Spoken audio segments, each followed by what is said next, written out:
You're here! Rabbi, let's start!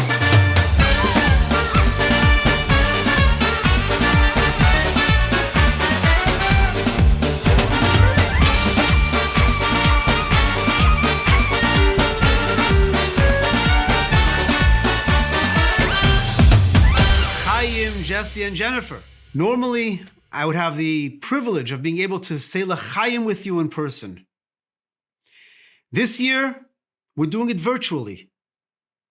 As this year, we were able to find different ways, creative ways, of being able to remain open. But thanks to you, we were able to make this happen. I came across this email. Rabbi and Rivki, very happy Wendy and I stopped in last summer. Look forward to many years.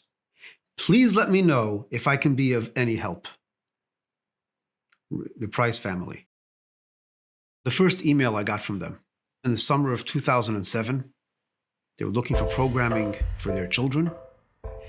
And our whole theme is about opening up, bringing opportunities to others.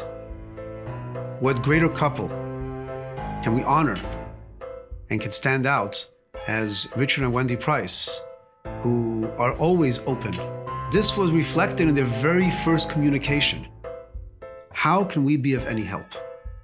I had trepidation about going up on stage and making a speech, but it would have been a challenge that I would have liked to have had.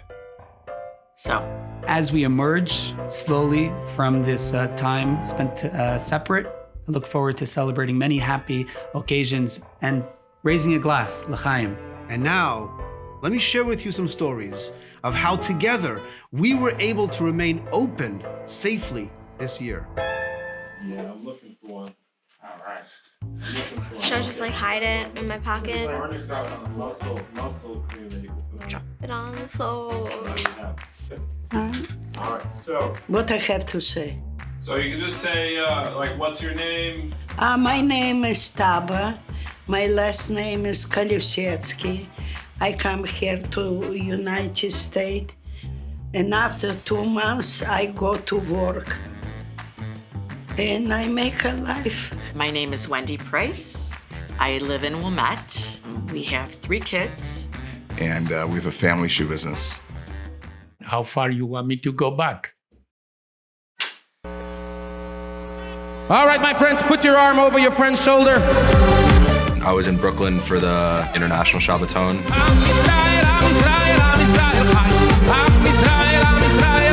We had just gotten back from the Sitin Shabbaton in New York. Oh, there you go. And this little kiddo was about 4 weeks old, and we had heard, talk about what was going on overseas and masks in China, and we weren't really sure. But then classes are canceled today in Wilmette. CBS 2's Eric Cox reports that a student came into contact with someone who tested positive. And then they were like, we're just gonna shut down the school. And I was like, cool, it's just gonna be for 2 weeks, whatever. Now I have to manage myself as well as the 2 kids working remotely. I was gonna be very isolated in my home with my kids for an unknown amount of time. We didn't understand what was happening at that moment, let alone what's going to be happening in the future. One issue that we had was our middle child has autism, and all of a sudden you don't have that routine anymore. It's a challenge, it's hard. No one really knew what was gonna happen then. So our very first, thing we had to figure out is like, how are we gonna pull off Hebrew school? It's in 24 hours. We just saw that the Ramona district shut down, so there's no way that we could be open. We were supposed to have a birthday celebration. We were gonna sponsor a kiddish. And that would have been on March 14th. And the rabbi wanted to go ahead, and then he wanted to go ahead, and of course he never wants to back off. Breaking news tonight, the coronavirus forcing millions more Americans into virtual lockdown. Over 75 million people in New York, California, Illinois, and Connecticut ordered to stay at home. The Jewish religion says that conserving health is the most important thing. So if the pandemic will say that we couldn't have 10 people, let's say, for a minyan, I think we should not do it. Everyone realized we had to close down. And so eerily, everything stopped. Everything became silent. What was once a center filled with children running around, young and old gathering together, schmoozing, camaraderie, everything came to a screeching halt.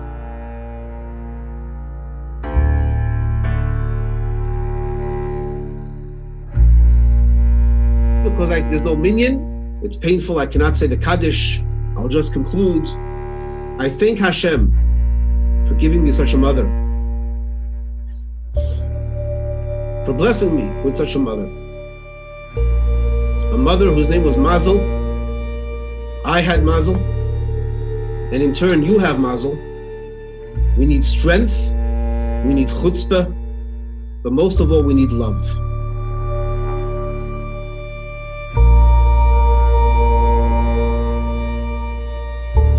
It's interesting, when you first start in Chabad, you can't talk to these people for more than 5 minutes without hearing the Rebbe. What's going on? But after a while, and now I feel this way, after a while you start to realize that this man was so brilliant and so caring that you start to understand it. And now it doesn't make the slightest, I hear it and I say, yeah. The Rebbe taught us that there's no such thing as a setback. It's just a different opportunity. How can we stand up to the occasion? Once a week we have Shabbat, where we stop everything. We focus now, what is really truly meaningful in my life? This is our center. When I have a strong center, I could then reemerge into the rest of the week and go about doing business with greater meaning and purpose. So it seemed like this was an opportunity during the beginning of COVID. This is like a major Shabbat. Everything is stopping, but instead of just retreating and just being fearful, how could I reflect on who I am deeply? How could others be inspired to reach out and spread a message of hope? And we saw these lawn signs popping up all over, and we said, how can we bring a positive message? And we came up with these beautiful signs that gave a glimmer of hope. Kindness, patience, and hope is also contagious. Don't wait to catch it. Be a carrier. And boy, did it blow up. We're proud that over 50 communities around the country, and it was actually translated into foreign languages as well, brought this sign to communities and front lawns around the world. You know, the optimism that comes from faith is very helpful. Faith and hope are really the only things you can have in like an experience like COVID especially. Chabad is like really a source for that. So Chabad not closing, I think, was like fundamental.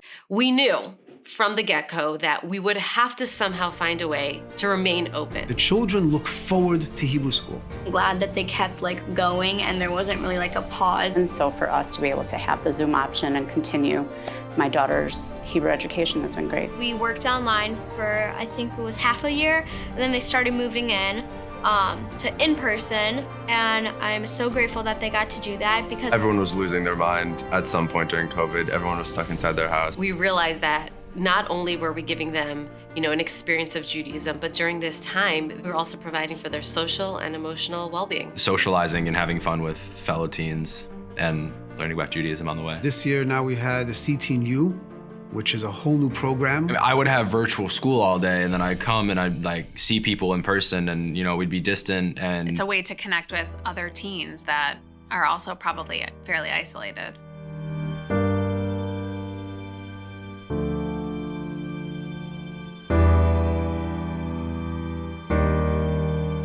Alone in house, 24 hours. Our primary concern at that point was the elderly and people that were homebound and just making sure that people were being looked out for. So I became part of their Chabad squad or their mitzvah team, helping provide food to those who need it. During this time, if I don't have these people, I will die. They help me a lot. A lot of people my age, where they stay alone, maybe they cannot survive. I survive. See, God help me. Rivke, many times she say, I will drive you. I stay 3-4 hours for me, like an old lady. It's amazing. I have a home where I can go. The first holiday hit by the pandemic was Pesach. People couldn't go to their families, and since everything was on lockdown, people were afraid to go to stores. People couldn't go to stores. I was planning on coming here last year. They have a family dinner, and we were going to come here, but we couldn't be with anybody but our immediate, my 3 kids and Richard and I. And the volunteers that came forward to say, count us in, to bring the matzah, to bring the Seder, to bring Passover to the people. We signed up for the matzah squad, and we just dropped off matzahs. Like the smiles that people would have on their face when I would, walk up and knock on their door, be like, oh, thank you. Like, I really appreciate that. They were all pleasantly surprised. I guess they weren't expecting it. Chabad sent different people out to deliver packages. We ordered a meal from them. They had all the accoutrements, everything for the Seder plate. And we had a Seder for 2 for the first time. And allowed us to have our Seder at home and still learn about Passover. My daughter and I, for Shavuot, we helped deliver hundreds of blintzes to different people within the community. He had Rosh Hashanah outside for COVID. It was amazing. There were different shifts. They only could have so many people under that tent. His sermon, I don't even remember what his sermon was. You'd have to ask him. We know that we had a sukkah here, that the Rabbi had built one. And we drove down to just go stand in the sukkah. And as we were driving in, Rabbi Flinkenstein was leaving. This was when it was empty. We were the only people in the sukkah. It must have been about 3 o'clock. And suddenly Rabbi Flinkenstein returns to the sukkah with us. And now the 3 of us are in the sukkah. And Rabbi says, wait a minute. And he runs and he gets the lulav. And he comes back with it. And now we're in this, and this was literally the first person other than Sharon that I'd been in proximity with since the lockdown. And the next thing I know, we're singing and praying and dancing and having a glorious time in the sukkah with the rabbi. We thought by Hanukkah, this will be over. As we got closer to Hanukkah, we realized it's not going to be over by Hanukkah. So what do? We think outside our 4 walls. We open up our parking lot and we have events. And using a funeral home, which is an unusual setting for something happy, is amazing. During our Hanukkah event, people registered online to have spaces. And we actually had 2 events because the first one was completely sold out. There was games being played. And really lifted everyone's spirits, honking away, flashing their lights. We even had, during Purim, another event, which was amazing. We really had to get creative in making it fun and festive, and how are we gonna see your costumes from the car? So we invited everyone to dress up your car. Don't just dress up yourself, dress up your cars. And it ended off with this awesome laser light show with this incredible music that really got everyone vibing. All through the efforts of Chabad and us at Weinstein and Pizer. Our #1 priority was to keep our children safe, but yet able to experience the holidays. My wife passed away just a month or 2 before the pandemic started. So I spent a lot of time by myself. Participating in these virtual programs have been really very helpful. From a distance, you can kind of still learn and still have that connection. Always something every week. My wife will tease me as to what class do you have tonight, because I study Talmud on Monday night now over Zoom, and Tuesday night is Torah studies with Rabbi Moshe, and then every morning at 9 a.m., and then the JLI classes on Sundays. And the JLI courses gives you an insight into Judaism, its practice, and its history that I never got anyplace else. I took some classes and I participated in some daily prayers.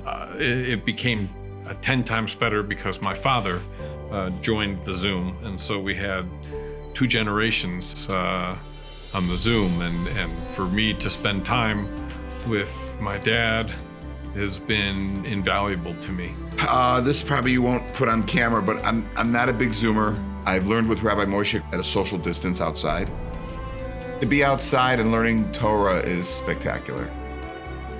This year, we expanded our women's circle in that we began doing the Rosh Chodesh Society, which is a monthly women's class where we get together and learn. And this time it's over Zoom, and we discuss different aspects in experiencing joy. The thing that sticks out for me was the challah bake. And I've never done it in the past, and I'm gonna do it this year. So I included 2 of my girlfriends, and my daughter came over. It was so much fun. We came and picked up a great big bag with all the ingredients, all the instructions, everything pre-measured, so you really couldn't go wrong. I even kept the recipe, and I did it another 2-3 times after that. Before Esther Leah reached out to us about her suggestion for a bat mitzvah, I honestly didn't even think there was going to be a bat mitzvah. And she said, you know, people's bat and bar mitzvahs aren't happening because of COVID, but if you want to come over to the Chabad with your immediate family, you can come celebrate it, you know, say a blessing, light the candles for Shabbat.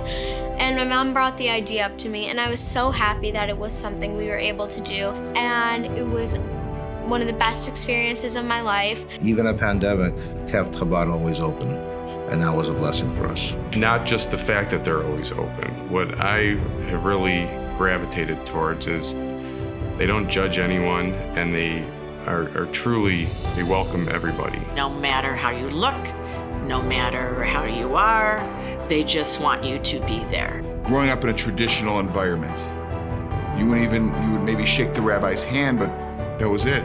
I grew up always idolizing rabbis as, you know, the guys up on the bima. Rabbi's on my speed dial. Let's have a l'chaim, raise our glasses to the rabbi and the rebbitzin. To rabbis, rebbitzin, our family and friends. On behalf of the rebbitzin, Rabbi Moshe, and rebbitzin Esther Leah, on everyone here at Chabad of Wilmette, to life, to a better tomorrow. L'chaim. L'chaim.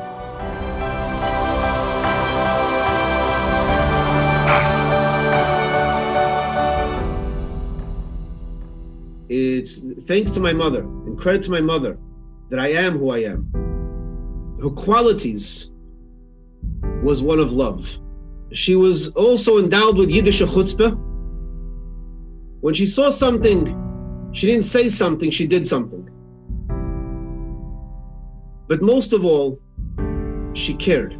She cared very much. She cared for every person's needle, every person's detail. She had an enjoyment and a deep pleasure being able to do someone else a favor and bring joy to another person.